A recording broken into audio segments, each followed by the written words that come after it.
देखो इतना तेज चिल्लाएगा, इतना तेज चिल्लाएगा पूरा बाहर तक सुनना है। चलो आज फिर से स्टार्ट करते हैं हम लोग बल से ना। अभी बल के बारे में तो बस इंट्रोडक्शन हम लोग किए थे ना, बल के बारे में बहुत सारी चीज पढ़ लिए थे हम लोग कल, लेकिन आज फिर से स्टार्ट करते हैं बल को। कल तो पूरा चैप्टर हम लोग पढ़ लिए एक बार कि उस चैप्टर में क्या पढ़ना है, कल पूरा इंट्रोडक्शन था। आज हम पढ़ते हैं फिर से शुरू से बल। तो बल के बारे में जो मैं इंट्रोडक्शन बताया था उसमें इसकी परिभाषा बता दिया था। क्या परिभाषा बताया था? हाँ ठीक है, पिंड के आकार या स्थिति में परिवर्तन हाँ कर देता है या करने का प्रयास करता है, उसी को क्या बोलते हैं? बल कहते हैं। ठीक है, तो बल क्या है? वह बाह्य कारक है, लिख लीजिए, वह बाह्य कारक है जो किसी वस्तु को क्या कर सकता है? देखो, विराम अवस्था से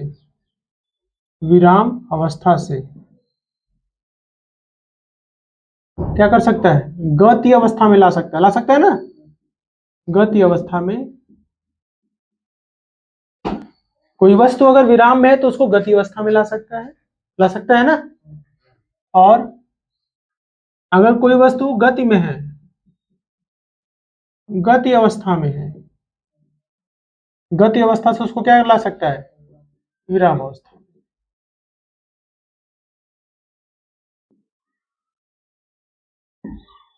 और क्या बताया था? जो बल होता है किसी वस्तु के आकार,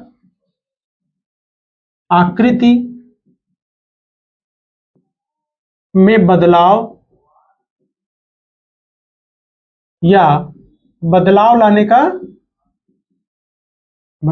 लाने का प्रयास करता है।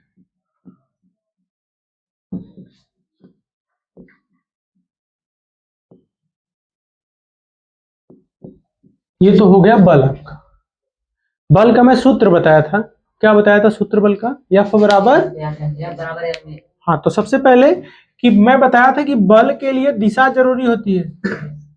बताया था ना कि अगर हमें दरवाजा खोलना है तो अंदर की तरफ धकेलेंगे दरवाजे को, और दरवाजा बंद करा है तो बाहर की तरफ खींचेंगे दरवाजे को। कोई भी दरवाजा हो, जैसे बाहर लगा है गेट तो उसको अंदर की तरफ ढकेलते तो खुलता है, फिर बाहर की तरफ ढकेलते तो बंद होता है। या तो चैनल गेट है तो उसको इस तरह से खींचो या उस तरह से खींचो, इधर उधर, उसकी दिशा तो फिक्स है ना। ऐसे खींचोगे तो बंद हो जाएगा, अंदर की तरफ ढकेलोगे तो खुल जाएगा। तो मतलब बल के लिए दिशा जरूरी है। बल में क्या है? बल के लिए दिशा व परिमाण दोनों आवश्यक है। आवश्यक है ना। इसलिए बल क्या है? इसलिए बल सदिश राशि।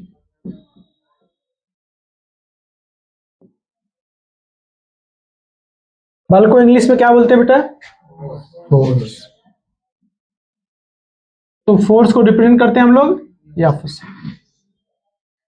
ठीक है, तो देखो इसका मात्रक कैसे निकालेंगे बेटा। पहले तो इसका सूत्र जानते हो, इसका मात्रक भी इसी सूत्र से निकलेगा। इसका मात्रक होता है एफ बराबर एम इंटू ए। एफ बराबर एम इंटू ए, सूत्र हो गया। यम का मतलब क्या होता है? किसी पदार्थ का द्रव्यमान या मास। ए क्या होता है? कौन सा त्वरण? उस जो द्रव्यमान है, जैसे कोई पिंड का द्रव्यमान है ना, कोई पिंड है उसका द्रव्यमान है, कोई वस्तु उसका द्रव्यमान है, तो उस वस्तु के ऊपर बल लगाने पे उसके अंदर जो वेग में परिवर्तन आया है, पर सेकेंड आया है, वही क्या है? त्वरण। तो ये बोल सकते हैं कि किसी वस्तु के ऊपर बल लगाने पे उसमें उत्पन्न त्वरण। त्वरण किसके अंदर उत्पन्न होगा? जो वस्तु होगी उसी के अंदर ना। तो ए क्या है? वस्तु के अंदर उत्पन्न त्वरण। ये लिखना, ये बस त्वरण नहीं, वस्तु के अंदर उत्पन्न त्वरण, ये जानना। ठीक है बेटा। ये भी त्वरण भी क्या है, सदिश राशि, पता है ना आप लोग को, त्वरण भी क्या है, सदिश राशि। और ये भी तो आपका सदिश राशि है। सूत्र में दोनों चीज आप समझ गए। अब देखो इसका मात्रक कैसे निकालेंगे। यफ बराबर क्या होता है, यम इंटू ए। यफ का मतलब क्या होगा, द्रव्यमान, ए का मतलब त्वरण। द्रव्यमान का मात्रक क्या होता है, द्रव्यमान का मात्रक किलोग्राम, किलोग्राम ना, द्रव्यमान का मात्रक क्या होता है, किलोग्राम। तो यहाँ पे क्या लिखेंगे, किलोग्राम, या इसको लिख सकते हैं केजी। त्वरण का मात्रक क्या होता है, मीटर पर सेकंड स्क्वायर। मीटर प्रति सेकंड का स्क्वायर होता है ना। कैसे निकालते हैं त्वरण का मात्रक, त्वरण बराबर वेग परिवर्तन बटे समय, वेग परिवर्तन बटे समय। ये स्कूल में पढ़ा दिया ना क्लास में तुम लोग को, त्वरण पढ़ाना शुरू किया हूं ना, नहीं पढ़ाया, बहुत पीछे हो यार, क्या करूं ऐसा काम यार, तुम लोग का यार उसी में रह जाता हूँ। जबकि मेरा सबसे ज्यादा क्लास सेक्शन बी में ही पढ़ाने का बहुत मन करता है कि पढ़ाऊं, अब उनका क्लास टीचर भी मैं पढ़ा ही नहीं पाता है। सेक्शन डी वाले उनको कोई लेना देना नहीं, पढ़ाइए लिखाइए, कुछ कोई दिक्कत नहीं, लिख दीजिए कुछ भी लिख लेंगे। उनको कुछ भी लिखवा दो, मत लिखाओ तब भी वैसे ही, लिखवाओ तब भी वैसे ही। सेक्शन डी वाले कब से सी समझ रहा था, देखो तुमको कम समझ रहे हो, पढ़ के इसको अच्छा तो है, इसीलिए देख रहे थे उसकी तरफ। ठीक है, वेग परिवर्तन, तो वेग का मात्रक क्या होता है, मीटर प्रति सेकंड होता है ना, ये होगा मीटर प्रति सेकंड। समय का तो मात्रक सेकंड होता ही है, तो सेकंड सेकंड सेकंड का स्क्वायर हो जाएगा, मीटर प्रति सेकंड का स्क्वायर। तो किसका मात्रक है, त्वरण का। तब यहाँ पे क्या होगा, त्वरण का मात्रक क्या होगा, मीटर प्रति सेकंड का स्क्वायर। तो क्या हो जाएगा, किलोग्राम मीटर प्रति सेकंड का स्क्वायर। यही किलोग्राम मीटर प्रति, देखो पूछता है किलोग्राम मीटर प्रति सेकंड स्क्वायर किसका मात्रक है, तो हम लोग याद नहीं रहता है, बस याद रहता है न्यूटन। क्या रहता है याद, न्यूटन। तो यही बराबर एक न्यूटन होता है, यही बराबर क्या होगा, एक न्यूटन। इसलिए बोलते हैं इसका मात्रक क्या है, न्यूटन। तो 1 किलोग्राम मीटर प्रति सेकंड का बराबर कितना होगा, 1 न्यूटन। ठीक, ये तो इसका मात्रक किसमें है, यम के एस पद्धति में, मीटर किलोग्राम और सेकंड के पद्धति में इसका मात्रक है। ठीक है, एक और मात्रक इसका होता है बेटा, लिख लो उसको भी, सीजीएस पद्धति में लिख लो, सीजीएस पद्धति में मात्रक,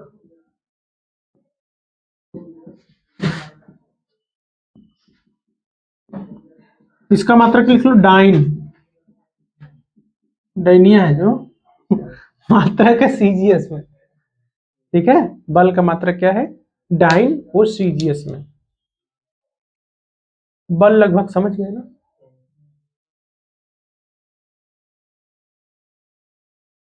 अब आदत है मेरी कि बिना सवाल लगाए समझ में नहीं आएगा, ठीक है तो सवाल एक कर लेते हैं तब समझ में आएगा ना कि इस फार्मूले का मतलब क्या। जब तक आप इसके ऊपर गुणा गणित नहीं करते हो तब तक फार्मूला समझ में नहीं आएगा। आएगा क्या, अगर गणित में कुल फार्मूला बता दिया जाएगा, इस पे सवाल लग जाएगा, उस पे सवाल लग जाएगा, इस पे सवाल लग जाएगा, तो क्या सवाल लगा लोगे। जब तक आप सवाल लगाओगे नहीं तब तक आपको पता चलेगा ही नहीं कि ये फार्मूला किस काम है, का है ना। मिटा दो, लिख रहे हो, चलो तब तक मैं सवाल लिख देता हूँ।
देखो सवाल क्या है, एक वस्तु है जिसके ऊपर बल कुछ लगाया जा रहा है और उस बल को लगाने से उसका त्वरण कितना हो जाता है, 20 मीटर प्रति सेकंड का स्क्वायर।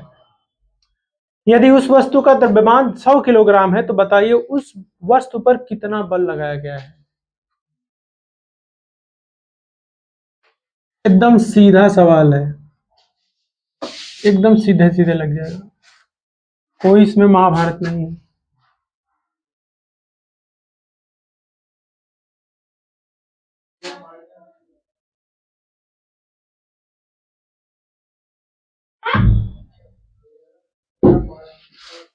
सवाल लिखिए, लिखो। यम बराबर क्या दिया है, यम मतलब द्रव्यमान, ए मतलब त्वरण, निकालना क्या है यफ।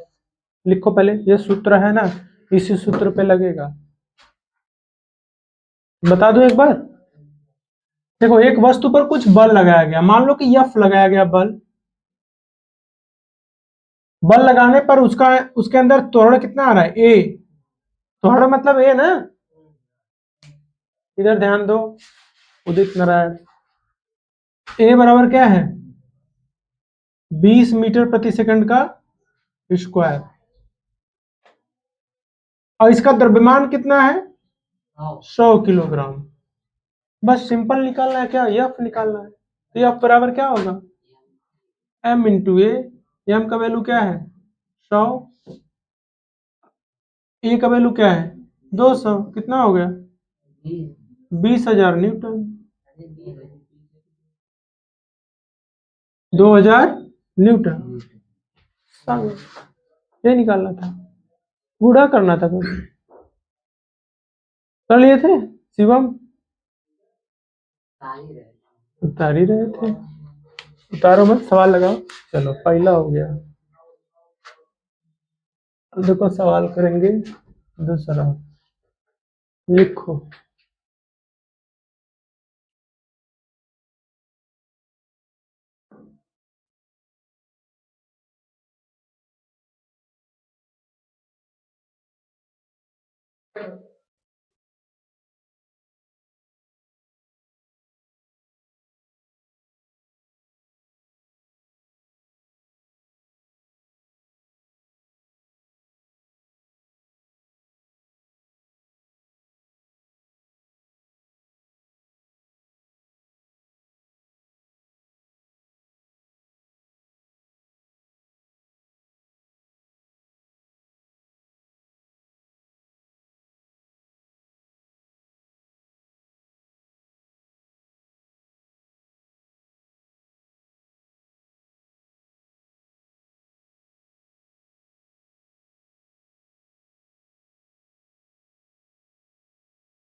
चलो क्या सवाल है, एक वस्तु का द्रव्यमान 200 किलोग्राम है तो उस वस्तु पर 100 न्यूटन का बल लगाया जाता है। ठीक है, 100 न्यूटन का बल लगाया जाता है तो उस वस्तु में कितना त्वरण उत्पन्न होगा।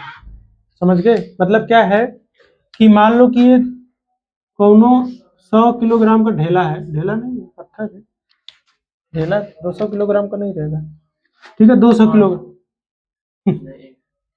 200 किलोग्राम का, इसके ऊपर बोल रहा है कितना बल लगाया, या 100 न्यूटन, है ना, ये तो मास दे दिया, तो बोल रहा अब इसके अंदर कितना त्वरण उत्पन्न होगा, यही पूछ रहा है, आसान है, देखो कितना है, उतार रहे, अभी सवाल उतार रहे हो, ये वाला लगाई कि नहीं। अगला सवाल लिखो, देखो एक वस्तु का द्रव्यमान 200 किलोग्राम है, यहाँ पे लिखा हूं m बराबर 200 किलोग्राम, और कितना बल लगाते हैं 100 न्यूटन,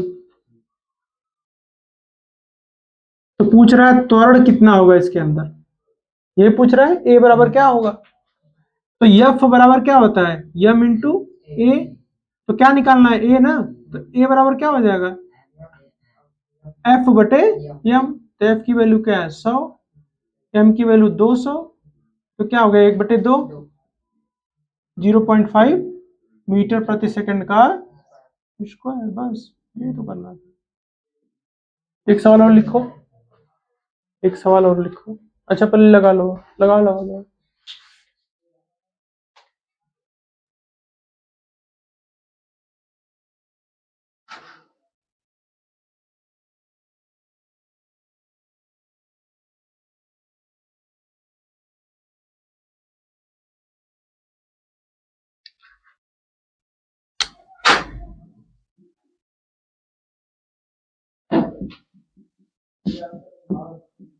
लिखो सवाल। दो पिंड क्रमशः, मैं बोल भी रहा हूं, जिसको नहीं दिख रहा हो लिख ले। दो पिंड क्रमशः 200 किलोग्राम, तुम पहले सवाल लगा लो फिर, तथा 400 किलोग्राम के हैं।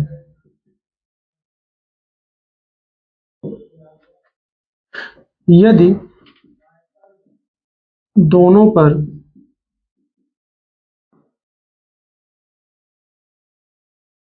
क्रमशः 400 न्यूटन व 800 न्यूटन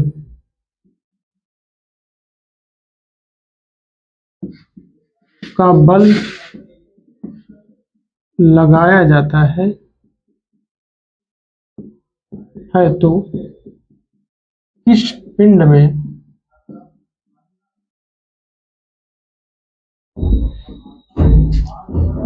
त्वरण अधिक उत्पन्न होगा।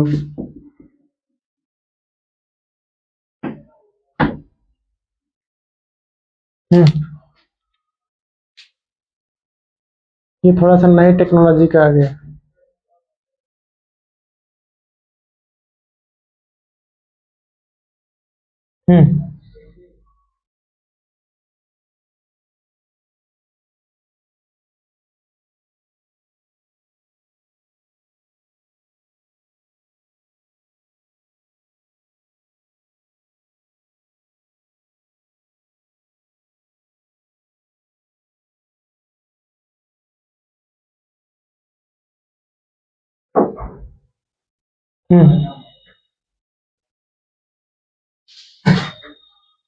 लगा लोगे?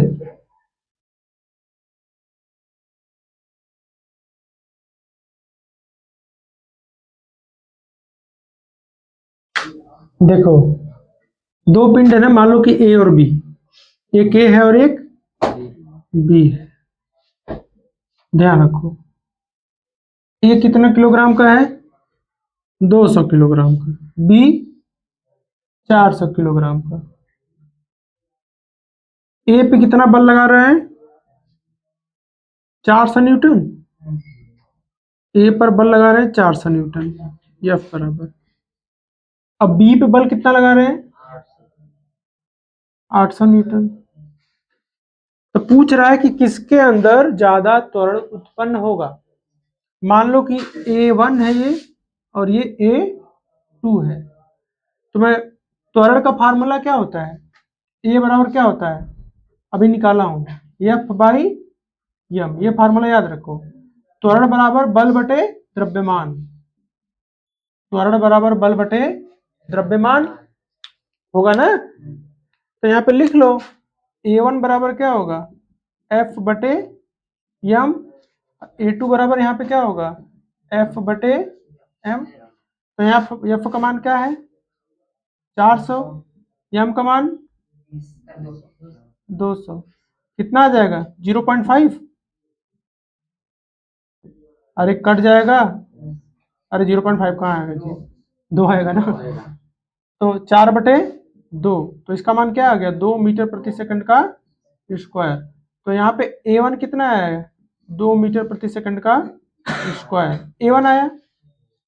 यहाँ पे निकालो A2 बराबर क्या होगा, एफ का वैल्यू 800, एम का वैल्यू 400, तो ये भी कितना आया 2, 2 मीटर पर सेकंड का स्क्वायर। तो पूछ रहा है कौन ज्यादा है, कोई ज्यादा है या नहीं है। मतलब A1 बराबर A2 बराबर 2 मीटर प्रति सेकंड का स्क्वायर।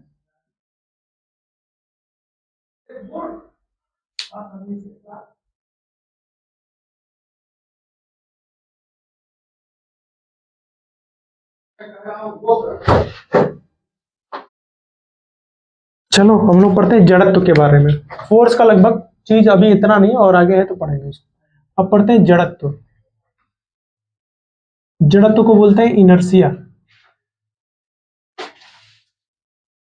11 में जब आप लोग जाओगे तो पढ़ोगे मोमेंट ऑफ इनर्शिया 11 में। तो जड़त्व समझ में आएगा तभी मोमेंट ऑफ इनर्शिया समझ में आएगा। जड़त्व का मतलब क्या है, कल बताया था ना, लिख लो। वस्तु का वह गुण, लिखो वस्तु का वह गुण जिसके कारण वह अपनी वर्तमान स्थिति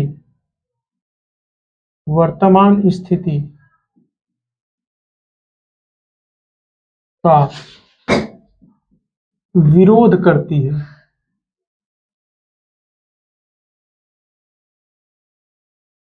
समझ गए कि वस्तु का वह गुण है जिसके कारण वो अपने वर्तमान स्थिति का विरोध करती है, मतलब अपने अंदर परिवर्तन का विरोध करती है। मतलब ये भी समझ सकते हैं कि वस्तु का वह गुण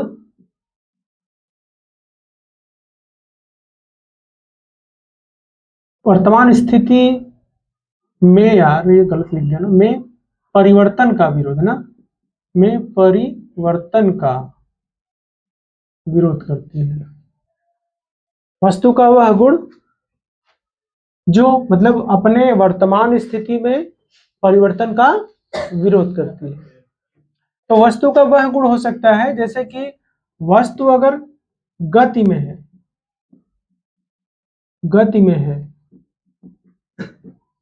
तो वह गति में ही रहना चाहेगी, गति में ही रहना चाहिए। या तो ये स्थिति हो सकती है, मतलब वो साम्य अवस्था में आना नहीं चाहेगी, है ना। दूसरी स्थिति हो सकती है कि वस्तु अगर विराम में है, वस्तु यदि विराम में है तो वह विराम में ही रहना चाहिए। समझ गए। अगर विराम में है तो वो विराम में ही रहना चाहेगी, अगर वो गति में है तो गति में ही रहना चाहिए। मतलब कि कोई वस्तु है अगर वो साम्य अवस्था में है, वस्तु क्या है, साम्य कैसे लिखते हैं जी, साम्य अवस्था में, तो ये गति अवस्था में नहीं रहना चाहेगी। साम्य अवस्था से गति अवस्था में नहीं जाना चाहेगी, साम्य अवस्था से गति अवस्था में नहीं जाना चाहेगी। और गति अवस्था में है तो गति अवस्था से साम्य अवस्था में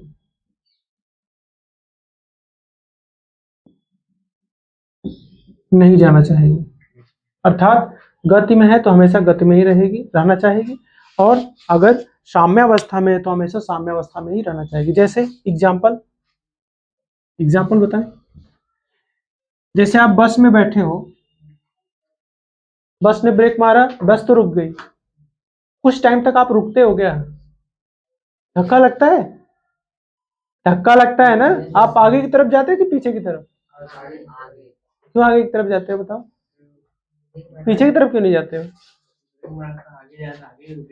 कैसे, झटका मारता तो फिर पीछे जाओगे ना, आगे कैसे जाओगे,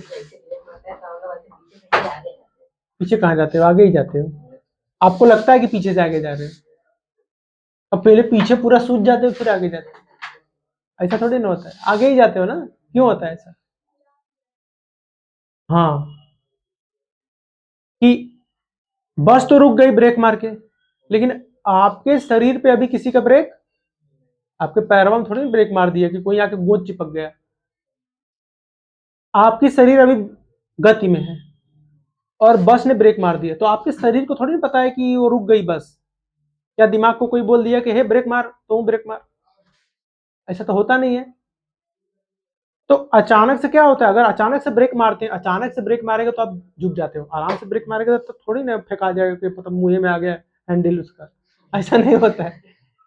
ऐसा हुआ है कि कई बार जो बैठते हैं ना एकदम ड्राइवर के साथ, फेंका जाते हैं बाहर इधर उधर से, अचानक से ब्रेक अगर मार दिए, जैसे कि वो स्लीपर बस चल रही है लग्जरी वाली, बहुत तेज चलती है, मार दे बस ना, अगर सही से ब्रेक मार दे धम्म से खड़ी हो जाए बस ये, और जो रहेगा वो शीशा के बाहर चला जाएगा, जाएगा नहीं, बात कर रहा हूँ।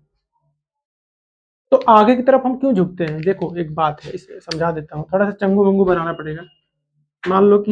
मान लो मेरा ये आर्ट बहुत खराब है,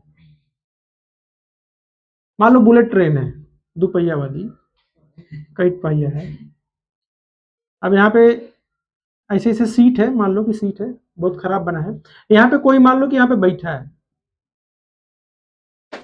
लग रहा है कि कोई अंदर गाड़ी लेके चला रहा है ना, ठीक है, मान लो कि ये चल रही है गाड़ी, जैसे चल रही है गाड़ी, अचानक से ब्रेक मारा, गाड़ी मान लो यहाँ आके रुक गई, यहाँ आके रुक गई, लेकिन आपकी जो बॉडी है ना वो अभी भी किस में है, मोशन में, गति में है। तो जैसे यहाँ बस है, ये बस यहाँ है, यहाँ आके चल रही है, यहाँ आके रुक गई, तो इसके अंदर कोई बैठा है ना तो वो भी आगे जाना चाहिए। मैं क्या बोला कि कोई वस्तु अगर गति की अवस्था में है तो गति की अवस्था में ही रहना चाहिए, बस या तो रुक गई, लेकिन हमारी शरीर गति में है तो गति में ही रहना चाहिए, तो वो आगे जाने की कोशिश करेगी, तो हम लोग थोड़ा सा आगे झुक जाते हैं। बस रुक गई है लेकिन हमारी शरीर नहीं रुकी है, इसलिए हम अपने शरीर को मोशन में रखते हैं और इसलिए वो आगे चली जाती है। ये किसके कारण? जड़त्व के कारण। जड़त्व के कारण शरीर आगे झुक गई, अब रुक गई, फिर अचानक से गाड़ी स्टार्ट कर दिया, तो फिर एक बार आगे की तरफ झुकोगे, तो क्यों पीछे की तरफ झुकते हो? हाँ, शरीर